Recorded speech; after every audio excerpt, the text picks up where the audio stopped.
Hello दोस्तों, स्वागत है आप सबका मेरे YouTube चैनल रोहिणी क्लासेस में। तो आज हम क्लास 11th की NCERT इकोनॉमिक्स का चैप्टर 2 स्टार्ट करने जा रहे हैं।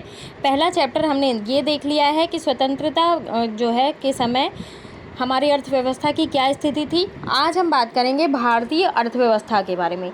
देखिए, आप सभी को पता है कि जो भारत की अर्थव्यवस्था है वो विश्व की तीसरी, ध्यान रखेंगे, तीसरी सबसे बड़ी अर्थव्यवस्था है। आप सभी को पता है कि क्षेत्रफल की दृष्टि से विश्व में हमारा जो है कौन सा स्थान है, 7वां स्थान है, लेकिन जनसंख्या की दृष्टि से दूसरा स्थान है। और केवल 2.4, ध्यान रखेंगे, केवल 2.4 क्षेत्रफल के साथ भारत जो है विश्व की जनसंख्या के 17% भाग को जो है शरण प्रदान करता है।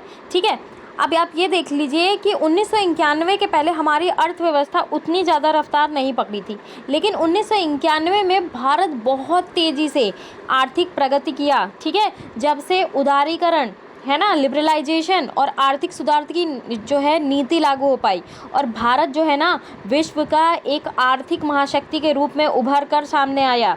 अब देखिए, सुधारों से पूर्व जो मुख्य रूप से भारतीय उद्योग थे, व्यापार थे, इन पर सरकारी नियंत्रण का बोलबाला था और सुधार लागू करने के पूर्व इनका जोरदार विरोध भी हुआ। लेकिन आप ये ध्यान रखो कि आर्थिक सुधारों के अच्छे परिणाम सामने आने के विरोध काफ़ी हद तक कम हुआ। ठीक है, मूलभूत ढांचा जो है उसमें तेज़ प्रगति ना होने से एक बड़ा तबका जो था अब भी नाखुश है और एक बड़ा हिस्सा इन सुधारों में अभी भी लाभान्वित नहीं हुए हैं। तो इन सब चीज़ों को हम जो है आज देखेंगे और आप ये देखिए कि हम जो है बेसिकली इस चैप्टर को पढ़ने के बाद हम ये समझ पाएंगे कि भारत की पंचवर्षीय योजनाओं के लक्ष्य देख लेंगे। 1950 से 90 तक विभिन्न क्षेत्र को जैसे कि कृषि उद्योग में अपनाई गई विकास की नीतियों को समझ पाएंगे और एक नियमित अर्थव्यवस्था के गुणों और सीमाओं की विवेचना कर सकेंगे। तो चलिए बिना किसी देरी के स्टार्ट करते हैं। स्टार्ट करने से पहले मैं आपसे ये कहना चाहूँगी कि चैनल को सब्सक्राइब ना किया हो तो ज़रूर कर लें, है ना। चैनल पे नए हैं तो आप ज़रूर सब्सक्राइब कर लें और अगर आप जो है आपको थोड़ा भी वीडियो अच्छा लगता है तो अपने दोस्तों में शेयर ज़रूर करिए और बेल आइकन प्रेस करना बिल्कुल भी ना भूलें। चलिए स्टार्ट करते हैं। बात करेंगे परिचय की। हमारा देश आज़ाद हुआ था 15 अगस्त 1947 के दिन। ठीक है, भारत में स्वतंत्रता का एक नया प्रभात उदित हुआ, यानी कि 200 वर्षों से भी अधिक तक जो है ब्रिटिश शासन ने हमारे देश में शासन किया और हम अपने भाग्य के विधाता बन गए। अब जो है राष्ट्र के नवनिर्माण का कार्य हमारे अपने हाथों में था। स्वतंत्र भारत के नेताओं को अन्य बातों के साथ साथ ये भी तय करना था कि हमारे देश में कौन सी आर्थिक प्रणाली सबसे उपयुक्त रहेगी, जो केवल कुछ लोगों के लिए नहीं बल्कि सभी के मैं बात कर रही हूँ, चाहे गरीब हो चाहे अमीर हो। ठीक है, सर्वजन कल्याण के लिए कार्य करेगी और विभिन्न प्रकार की आर्थिक प्रणालियाँ हो सकती हैं। पर देखिए, जवाहरलाल नेहरू जो हैं इनको जो है समाजवाद का प्रतिमान सबसे अच्छा लगा, किंतु वे भी भूतपूर्व सोवियत संघ की उस नीति के पक्षधर नहीं थे जिसमें उत्पादन के सभी साधन जो है, चाहे वो खेत हो कारखाने हो, सरकार के स्वामित्व के अंतर्गत थे। कोई निजी संपत्ति नहीं थी। ठीक है, लोकतंत्र के प्रति जो है वचनबद्ध भारत जैसे देश में सरकार के लिए पूर्व सोवियत संघ की तरह अपने नागरिकों के भू स्वामित्व के प्रतिमानों और उनके संपत्तियों को परिवर्तित कर पाना संभव नहीं था। भाई, उस देश की स्थिति अलग थी, हमारे देश की स्थिति अलग थी, है ना। तो नेहरू और स्वतंत्र भारत के अनेक अन्य नेताओं और चिंतकों ने जो है मिलकर नव स्वतंत्र भारत के लिए पूंजीवाद और समाजवाद के अतिवादी व्याख्या के जो है किसी विकल्प की खोज की और बुनियादी तौर पर यद्यपि उन्हें समाजवाद से सहानुभूति थी, फिर भी ध्यान रखेंगे, फिर भी उन्होंने ऐसी आर्थिक प्रणाली अपनाई कि उनके विचार में समाजवाद की श्रेष्ठ विशेषताओं से युक्त लेकिन कमियों से मुक्त थी। अब इसके अनुसार क्या था कि भारत एक ऐसा समाजवादी समाज होगा जिसमें सार्वजनिक क्षेत्र एक सशक्त क्षेत्र होगा। ठीक है, जिसके अंतर्गत निजी संपत्ति हुई और लोकतंत्र का भी स्थान होगा। आगे बढ़ते हैं। अब देखिए, आर्थिक प्रणालियों के प्रकार। देखिए, प्रत्येक समाज में जो है हमको 3 प्रश्नों के उत्तर देने होते हैं। मैं पेन सेलेक्ट कर लूँ फिर मैं आगे बढ़ूँ। तो 3 प्रश्नों के उत्तर देने होंगे। पहला, देश में किन वस्तुओं और सेवाओं का उत्पादन किया जाए। दूसरा, वस्तुओं और सेवाएं जो हैं वस्तुएं और सेवाएं किस प्रकार उत्पादित की जाएं और उत्पादन इस कार्य में मानव श्रम का अधिक प्रयोग करें या फिर जो है पूंजी यानी कि मशीनों का। तीसरा, उत्पादित वस्तुओं और सेवाओं के विभिन्न व्यक्तियों के बीच किस प्रकार वितरण किया जाए। ठीक है, देखिए इन सभी प्रश्नों का एक उत्तर तो मांग और पूर्ति। मैं आपको ये बता दूं कि बाजार किस उसमें काम करता है। जैसे देखिए, मांग जितनी ज़्यादा मांग रहेगी पूर्ति उतनी ही ज़्यादा होगी। ठीक है, यानी कि बाज़ार में जिस चीज़ की मांग ज़्यादा रहेगी तो पूर्ति भी उसी की ज़्यादा होगी। तो उत्पादित वस्तुओं और सेवाओं का जो है बाज़ार की शक्तियों पर निर्भर करता है। और बाजार अर्थव्यवस्था में, जिसे पूंजीवादी अर्थव्यवस्था भी कहते हैं, उन्हीं उपभोक्ता वस्तुओं का उत्पादन होता है जिनकी बाजार में मांग होती है। ठीक है, और वही वस्तुएं उत्पादित की जाती हैं जिन्हें देश के घरेलू या विदेशी बाजारों में सलाभ यानी कि लाभ के साथ बेचा जा सके।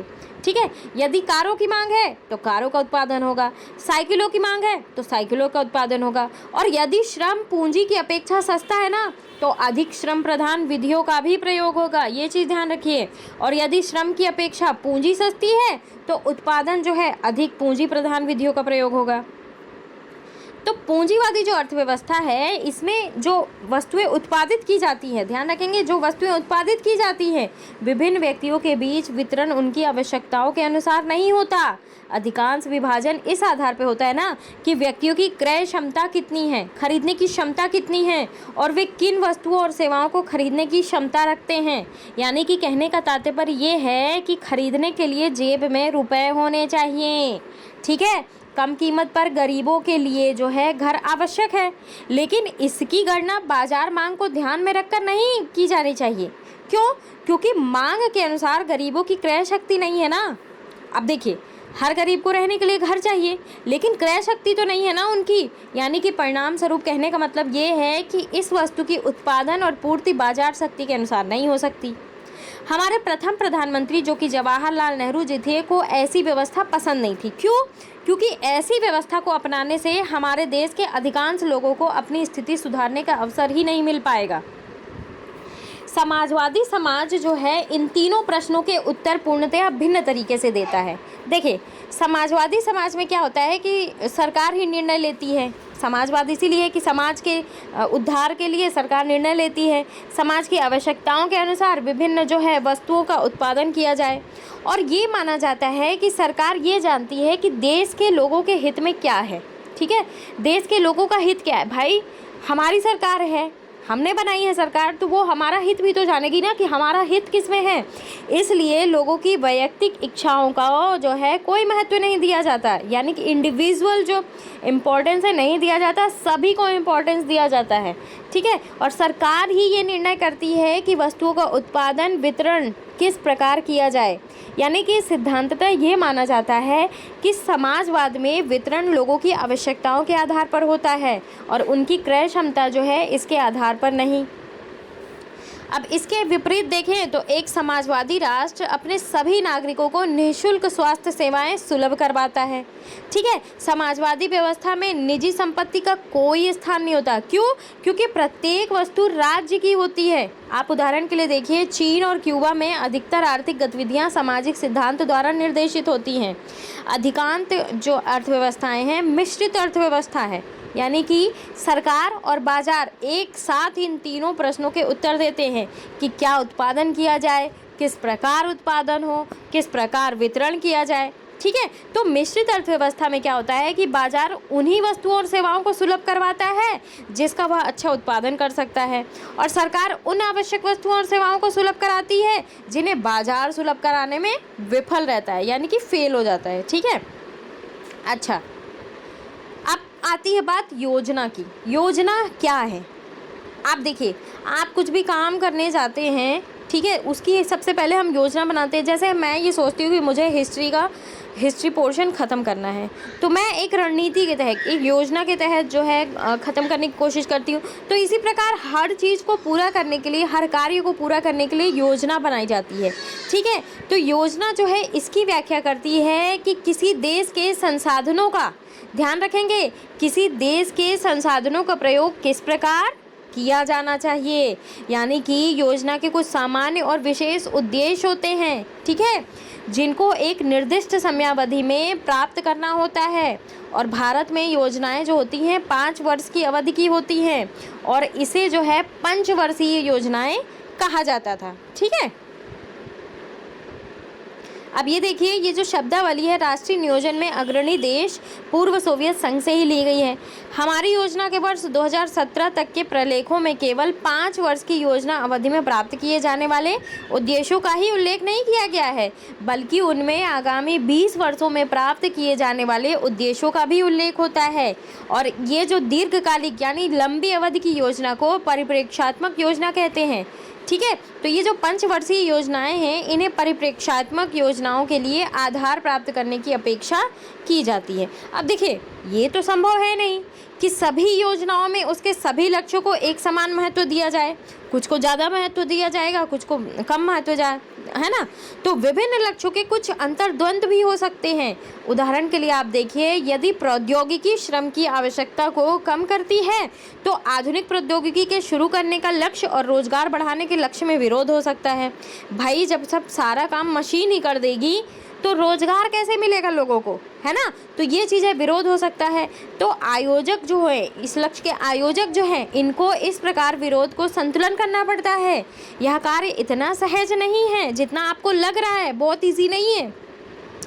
भारत की विभिन्न योजनाओं में अलग अलग लक्ष्यों पर बल दिया गया है, ठीक है। भारत की पंचवर्षीय योजनाएं जो है यह नहीं बताती कि प्रत्येक वस्तु सेवा कितना उत्पादन किया जाए। ये ना तो ये संभव है और ना ही आवश्यक, ठीक है। यानी कि इतना ही पर्याप्त है कि योजनाएं उन्हीं क्षेत्रकों के विषय में स्पष्ट लक्ष्य निर्धारित करें जिनमें उनकी महत्वपूर्ण भूमिका हो, जैसे कि विद्युत उत्पादन, सिंचाई, ठीक है। शेष को बाजार पर छोड़ दिया जाना ही अधिक श्रेयस्कर रहता है। अब देखिए, सरकार जो है अर्थव्यवस्था के लिए योजनाएं बनाएगी। निजी क्षेत्र को भी योजना प्रयास का जो है एक अंग बनने के लिए प्रोत्साहित किया जाएगा। तो औद्योगिक नीति प्रस्ताव 1948 और भारतीय संविधान के नीति निर्देशक सिद्धांतों का भी जो है यही दृष्टिकोण है, ठीक है। वर्ष 1950 में ध्यान रखेंगे, वर्ष 1950 में प्रधानमंत्री की अध्यक्षता में योजना आयोग, जिसका नाम आज नीति आयोग पड़ गया है, इसकी स्थापना हुई थी 1950 में, ठीक है। इस प्रकार पंचवर्षीय योजनाओं का युग का सूत्रपात हुआ, यानी कि 1950 से 55 तक जो है पहली पंचवर्षीय योजना आई, ठीक है। अब ये ध्यान रखने की बात ये है कि पंचवर्षीय योजनाओं का लक्ष्य क्या है। ध्यान रखेंगे, आप समझने का प्रयास करिए कि किसी योजना को, ध्यान रखेंगे, किसी भी योजना को स्पष्टतः निर्दिष्ट लक्ष्य होने चाहिए। एक योजना हम जो बनाते हैं उसका एक बेसिक मोटिव होना चाहिए, लक्ष्य होना चाहिए, ठीक है। पंचवर्षीय योजनाओं के लक्ष्य थे समृद्धि, आधुनिकीकरण, आत्मनिर्भरता, समानता, ठीक है। इसका अर्थ ये बिल्कुल नहीं है कि प्रत्येक योजना में इन लक्ष्यों को एक समान महत्व दिया गया है। सीमित संसाधनों के कारण ना प्रत्येक योजना में ऐसे लक्ष्यों का चयन करना ही पड़ता है जिनको प्राथमिकता दी जानी चाहिए। हाँ, एक बात और है कि योजनाकारों को ये सुनिश्चित करना होता है कि जहाँ तक संभव हो चारों उद्देश्यों में से कोई अंतर विरोध उसमें ना हो, क्लैश ना हो, ठीक है। अब आइए योजना के इन लक्ष्यों के विषय में हम जो है विस्तार से समझने का प्रयास करें। पहला है समृद्धि, ठीक है। समृद्धि की बात करते हैं हम। इसका अर्थ ये है कि देश में वस्तुओं और सेवाओं का उत्पादन क्षमता में वृद्धि, यानी कि कहने का अभिप्राय ये है कि उत्पादक जो है, जो उत्पादन करता है, उत्पादक जो है पूंजी के अधिक भंडार या परिवहन, बैंकिंग, इन सब से सहायक सेवाओं का विस्तार और उत्पादक पूंजी और सेवाओं की जो है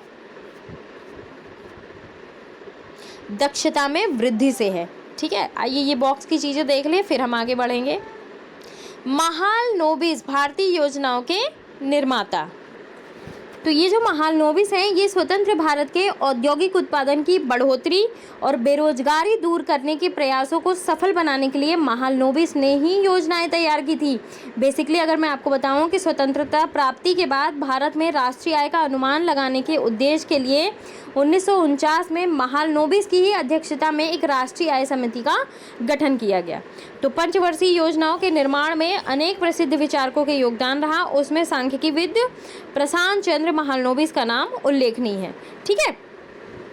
तो द्वितीय पंचवर्षीय योजनाओं को जो है महालनोबिस योजना भी कहा जाता है, क्योंकि ये इसके जो है कर्ता धर्ता हैं। सामान्यतः विकासात्मक योजना के एक अति महत्वपूर्ण योगदान है इनका। इसमें योजना का काम सही मायने में द्वितीय पंचवर्षीय योजना से ही प्रारंभ हुआ। ठीक है, इसमें भारतीय योजना के लक्ष्यों से संबंधित आधारित विचार दिए गए हैं। ये योजना जो है महालनोबिस के विचारों पर आधारित थी और इस अर्थ में इन्हें भारतीय योजना का निर्माता भी माना जाता है। देखिए, महालनोबिस के बारे में थोड़ा सा जानने का प्रयास करते हैं। इनका जन्म 1893 में कलकत्ता, ठीक है, में हुआ। इनकी शिक्षा प्रेसिडेंसी कॉलेज कलकत्ता में हुई, सेंट्रल यूनिवर्सिटी इंग्लैंड में हुई। ठीक है, सांख्यिकी विषय में उनके योगदान के कारण उन्हें अंतर्राष्ट्रीय ख्याति मिली। 1945 में ब्रिटेन की एक सोसाइटी का फेलो यानी कि सदस्य बनाया गया और यह वैज्ञानिक का एक सर्वाधिक प्रतिष्ठित संगठन है और जिसका सदस्य केवल उत्कृष्ट वैज्ञानिकों को ही बनाया जाता है। महालनोबिस ने कोलकाता में भारतीय सांख्यिकी संस्थान यानी कि ISI स्थापित किया। ठीक है, और सांख्य नाम का एक जर्नल निकाला जो आज भी सांख्यिकी विदों के लिए परस्पर विचार विमर्श के लिए एक प्रतिष्ठित मंच बना हुआ है। आज भी ISI और सांख्य दोनों को ही समस्त विश्व में सांख्यिकीविद और अर्थशास्त्रियों द्वारा अति सम्मान की दृष्टि से देखा जाता है। द्वितीय पंचवर्षीय योजना के दौरान महालनोबिस ने क्या किया कि भारत के आर्थिक विकास के लिए भारत और विदेश से प्रतिष्ठित अर्थशास्त्रियों को आमंत्रित किए जाने की सलाह दी और कालांतर में यानी कि उस समय जो है इनमें से कुछ अर्थशास्त्रियों को नोबेल पुरस्कार मिला और यह जो है इस बात को दर्शाता है कि उन्हें प्रतिभाशाली व्यक्तियों की पहचान थी। ठीक है, और महालनोबिस द्वारा ना आमंत्रित किए गए अर्थशास्त्रियों में वे लोग भी थे जो द्वितीय पंचवर्षीय योजना के समाजवादी सिद्धांतों के कटु आलोचक थे। दूसरे शब्दों में कहें तो वह अपने आलोचकों को सुनने के भी इच्छुक थे। यह उनकी महान विद्वता का द्योतक है। और आज देखिए, अनेक अर्थशास्त्री महालनोबिस की योजना संबंधी दृष्टिकोण को अस्वीकार करते हैं, परंतु भारत को आर्थिक प्रगति के पथ पर अग्रसर करने में उनकी महत्वपूर्ण भूमिका के लिए उन्हें सदैव स्मरण किया जाएगा, याद किया जाएगा। ठीक है, सांख्यिकीविद सांख्यिकी सिद्धांत में उनके योगदान से लाभ उठाते रहेंगे। अब आइए थोड़ा सा बात कर लेते हैं सेवा क्षेत्र के बारे में। देखिए, देश के विकास के साथ साथ ना इसमें एक संरचनात्मक परिवर्तन आता है। भारत में तो ये परिवर्तन बहुत विचित्र रहा है। सामान्यतः अगर हम बात करें विकास के साथ साथ सकल घरेलू उत्पाद में कृषि का अंश कम होता है और उद्योगों का अंश ज़्यादा होता है, यानी कि वो प्रधान होता है। ठीक है, तो विकास के उच्चतर स्तर पर पहुंचकर GDP में सेवाओं का अंशदान अन्य दोनों क्षेत्रों से अधिक हो जाता है। ठीक है, और भारत में ना जैसा कि एक गरीब देश में अपेक्षा की जाती है कि GDP में कृषि का अंश 50% से अधिक था, किंतु 1990 में सेवा क्षेत्र का अंश बढ़कर 40.59% हो गया और यह जो है कृषि और उद्योग दोनों से ही अधिक था। और ऐसी स्थिति तो प्रायः विकसित देशों में ही पाई जाती है। 1991 के बाद की अवधि में तो सेवा क्षेत्र का अंश की समृद्धि ही यह प्रवृत्ति और ज़्यादा बढ़ गई और इससे देश में वैश्वीकरण का प्रारंभ हुआ, ग्लोबलाइजेशन। ठीक है, हमारा देश जो है विभिन्न देशों से जुड़ सका और इसकी चर्चा हम अध्याय 3 में बहुत डिटेल से करेंगे। आगे बढ़ते हैं। तो अर्थशास्त्र की भाषा में आर्थिक समृद्धि का प्रमाणिक सूचक सकल घरेलू उत्पाद में निरंतर वृद्धि करना है। थोड़ा सा मैं आपको समझाने का प्रयास ये करूँगी कि सकल घरेलू उत्पाद जो है एक विशिष्ट समय सीमा में, ध्यान रखेंगे, एक विशिष्ट समय सीमा के में यानी कि समय सीमा के भीतर किसी देश की सीमाओं के भीतर उत्पादित सभी परिष्कृत वस्तुओं और सेवाओं का कुल मौद्रिक या बाजार मूल्य है। अभी अगर मैं रिसेंट बात करूँ सकल घरेलू उत्पाद की, तो अप्रैल जून तिमाही की GDP आई है तो इसकी ग्रोथ दर जो है दर्ज की गई है 13.5 की दर से जो है ये बढ़ी है और NSO यानी कि राष्ट्रीय सांख्यिकी कार्यालय ने ये आंकड़े जारी किए हैं। ठीक है, तो अप्रैल से जून 22-23 में भारत की GDP 13.5 की दर से बढ़ी है। ये चीज़ आपको ध्यान रखना है। थोड़ा सा नई चीज़ों से भी अपडेट आप रहिए। ठीक है, आगे बढ़ते हैं। तो यहाँ दिया भी हुआ है GDP 1 वर्ष की अवधि में देश में हुए सभी अंतिम वस्तुओं और सेवाओं के उत्पादन के बाजार मूल्य होता है। आपने ये अवधारणा जो है 10 में भी पढ़ा है, कक्षा 10 में। यदि GDP को एक केक मान लिया जाए तो समृद्धि का अर्थ इसके आकार में वृद्धि होगा। ठीक है, और यदि केक बड़ा होगा तो अधिक लोग उपभोग कर पाएंगे। और यदि भारतीय जनता को अधिक समृद्धि और विविधतापूर्ण जीवन यापन करना है तो वस्तुओं और सेवाओं का अधिक उत्पादन करना आवश्यक है। देखिए, देश का सकल घरेलू उत्पाद जो है देश की अर्थव्यवस्था के विभिन्न क्षेत्रकों से प्राप्त होता है। ये क्षेत्रक हैं कृषि क्षेत्रक, औद्योगिक क्षेत्रक और सेवा क्षेत्रक, यानी कि प्राइमरी सेक्टर, सेकेंडरी सेक्टर और टर्शियरी सेक्टर। और इन क्षेत्रकों के जो है योगदान से ही अर्थव्यवस्था का ढांचा तैयार होता है। और कुछ देशों में सकल घरेलू उत्पाद की जो समृद्धि में कृषि का योगदान अधिक होता है और कुछ में जो है सेवा का योगदान अधिक होता है। ठीक है, ये चीज़ है। तो समृद्धि हम समझ चुके हैं, अब हम समझने का प्रयास करते हैं आधुनिकीकरण। ठीक है, तो देखिए, वस्तुओं और सेवाओं का उत्पादन बढ़ाने के लिए उत्पादकों को नई प्रौद्योगिकी अपनानी पड़ती है। ठीक है, उदाहरण के लिए आप देखिए कि किसान जो है पुराने बीजों के स्थान पर नई किस्म के बीजों का प्रयोग कर खेतों की पैदावार बढ़ा सकते हैं। ठीक है, और इसी प्रकार एक फैक्ट्री जो है नई मशीन का प्रयोग करके जो है उत्पादन बढ़ा सकता है। नई प्रौद्योगिकियों को अपनाना ही क्या है? आधुनिकीकरण है। यानी कि आधुनिकीकरण केवल नवीन प्रौद्योगिकी का प्रयोग करने तक सीमित नहीं है, बल्कि जो है इसका उद्देश्य सामाजिक दृष्टिकोण में परिवर्तन लाना भी है। जैसे ये स्वीकार करना कि महिलाओं के अधिकार भी पुरुषों के समान होना चाहिए। ये क्या है? ये आधुनिकीकरण ही तो है। परंपरागत समाज में नारी का कार्यक्षेत्र घर तक ही सीमाओं तक सीमित मान लिया जाता था। आधुनिक समाज में नारी की प्रतिभाओं का घर से बाहर बैंकों, कारखानों, विद्यालयों आदि स्थानों पर प्रयोग किया जाता है। देखिए, आज के दौर में हम भी जो है टीचिंग कर रहे हैं, ये पॉसिबल हो पाया है आधुनिकीकरण के दौर में ही, है ना। और ऐसे करने वाला समाज ही अधिकांशतः समृद्ध होता है। ये था आधुनिकीकरण। अच्छा, अब बात करते हैं आत्मनिर्भरता के बारे में। देखिए, कोई राष्ट्र आधुनिकीकरण और जो आर्थिक समृद्धि है अपने अथवा अन्य राष्ट्रों के आयातित संसाधनों के प्रयोग द्वारा कर सकता है। तो हमारी प्रथम जो 7 पंचवर्षीय योजनाएं थीं, इसमें आत्मनिर्भरता को महत्व दिया गया। यानी कि जिसका मतलब ये है कि उन चीज़ों के आयात से बचा जाए जिनका देश में ही उत्पादन संभव था। ठीक है, उनका आयात ना करना पड़े, आत्मनिर्भर बने अपना देश। इस नीति को विशेषकर खाद्यान्न के लिए अन्य देशों पर निर्भरता कम करने के लिए आवश्यक समझा गया। हाल ही में क्या हुआ था कि विदेशी शासन से मुक्त हुए देश के लोगों की आत्मनिर्भरता की नीति को महत्व देना समझा जा सकता है। और इसके अंतर्गत आप ये देखिए, इसके अतिरिक्त ये आशंका भी थी कि आयातित खाद्यान्न, विदेशी प्रौद्योगिकी और पूंजी पर निर्भरता किसी न किसी रूप में हमारे देश की नीतियों में विदेशी हस्तक्षेप को बढ़ाकर हमारी संप्रभुता पर बाधा डाल सकती है। तो टोटली कहने का मतलब ये है कि जो खाद्यान्न वस्तुएं हैं उस पर हम अपने आप डिपेंडेंट हो, हमें दूसरे देशों पे निर्भर ना रहना पड़े कि ये चीज़ें हमें आयातित करनी पड़े। ठीक है, ये भी चीज़ मायने रखती है। अगला है समानता। देखिए, केवल समृद्धि, आधुनिकीकरण और आत्मनिर्भरता के द्वारा ही जनसामान्य के जीवन में सुधार नहीं लाया जा सकता।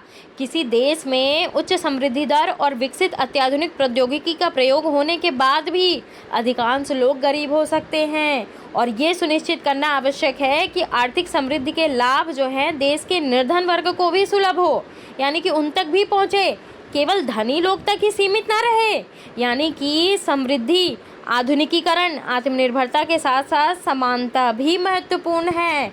ठीक है, प्रत्येक भारतीयों को भोजन, अच्छा आवास, शिक्षा, स्वास्थ्य सेवाएं जैसी ये जो मूलभूत फंडामेंटल आवश्यकताएं हैं, इनको पूरा करवाने में जो है समर्थ होना चाहिए। ठीक है, धन संपत्ति के वितरण में असमानताएं भी कम होनी चाहिए।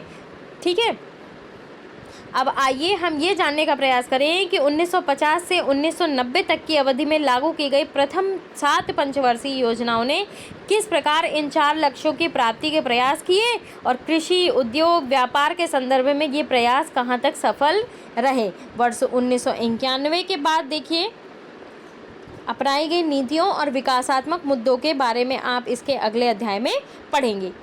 अगले पार्ट में हम देखेंगे कृषि, ठीक है, ग्रीन रिवॉल्यूशन यानी कि हरित क्रांति के बारे में पढ़ेंगे। उसके पहले ये जो है हम बॉक्स पढ़ लेते हैं और इसके बाद जो है हम आज का वीडियो यहीं समाप्त करते हैं। इसको मैं रब कर दूँ। देखिए, किसान को भूमि, यह नीति इस विचारधारा पर आधारित है कि यदि किसानों को भूमि का स्वामी बना दिया जाए तो वे उत्पादन बढ़ाने में अधिक रुचि, भाई हम जब ये जान लेंगे कि ये हमारा अपना है, ये हमारी अपनी भूमि है, तो जाहिर सी बात है पैदावार में वे रुचि दिखाएंगे, है ना। और ऐसा इसलिए है क्योंकि भू स्वामित्व से कृषक को अधिक उत्पादन का लाभ मिलता है। काश्तकारों को भूमि में जो है सुधार की कोई प्रेरणा नहीं होती। क्यों? क्योंकि अधिक उत्पादन से जमींदार को ही लाभ मिलता है। प्रेरणा प्रदान करने में स्वामित्व के महत्व को बताने के लिए पूर्व सोवियत संघ के किसानों द्वारा बिक्री हेतु फलों की पैकिंग करने में लापरवाही उदाहरण दिया जा सकता है। वे सड़े गले फलों और ताज़े फलों को एक ही बॉक्स में पैक कर देते थे, और आज जो है प्रत्येक किसान ये जानता है कि सड़े गले फल ताज़े फलों को भी खराब कर देते हैं, और यदि उन्हें एक साथ पैक किया जाए इससे किसान को ही हानि होगी। क्यों? क्योंकि फल बिकेगा ही नहीं ना। अब ये प्रश्न उठता है कि सोवियत संघ के किसान ऐसा काम क्यों करते थे जो उनको साफ तौर पर हानि पहुंचाए। इसका अर्थ जो है किसानों के सम्मुख प्रेरणाओं से है। क्यों? क्योंकि पूर्व सोवियत संघ में किसान जो है भूमि के स्वामी नहीं थे, अतः ना उन्हें लाभ होता था ना हानि होती थी।